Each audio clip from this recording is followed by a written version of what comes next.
1. Evan watched Crystal walk down the stairs in her satin gown, her face glowing, and his heart compressed. God, but he loved her. His hands shook at the thought she'd be uttering her wedding vows in front of a minister and a huge congregation of family and friends in a very short time. Too short a time. He'd spent all last night thinking about it, realizing this was his last chance. If he didn't do something now, then the events that had been so long in the planning would proceed, and the future would be set.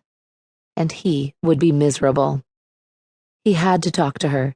He had to tell her how he felt, explain why he hadn't told her sooner, why he was ruining her wedding day, and probably ruining their relationship forever.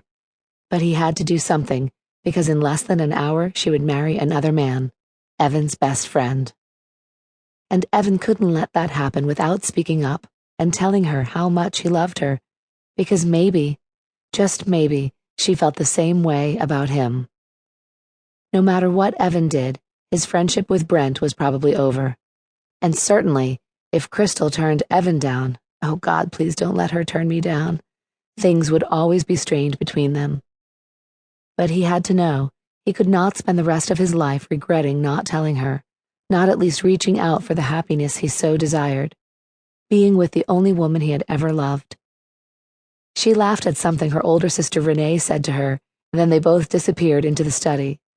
The wedding was taking place at her family home, a big, old, sprawling house on the lake, with a couple of acres surrounding it.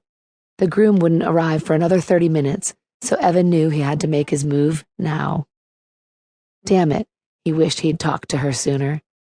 He'd had months to speak up, but he hadn't wanted to do anything to hurt his friendship with Brent or to potentially hurt Crystal's happiness.